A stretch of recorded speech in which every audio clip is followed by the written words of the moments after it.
susar, herkes susar. Her yer kural, yıkın duvarları. Uğra, yanıma uğra, bir yazı tura. Bükelim tüm kolları.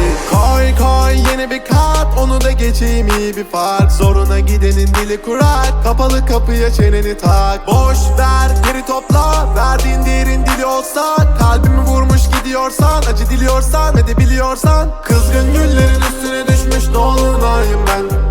Soldum bir kere, geriye dönersem yok olayım ben. Koştum bir firara, beni ölmezsem yine ara. Kara kış gibiyim sobalara, bizi doldursun odalara. Kızgın güllerin üstüne düşmüş dolunayım ben. Soldum bir kere, geriye dönersem yok olayım ben. Koştum bir firara, beni ölmezsem yine ara. Kara kış gibiyim sobalara, bizi doldursun odalara.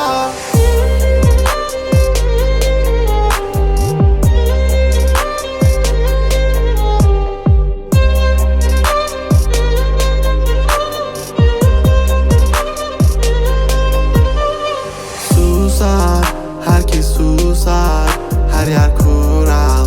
Yıkın duvarları.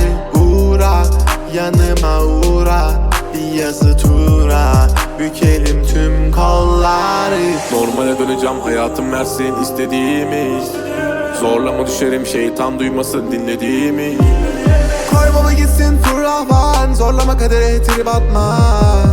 Trip atma, trip atma. Normale döneceğim, hayatım versin istediğimi. Zorlama düşerim, şeytan duymasın dinlediğimi.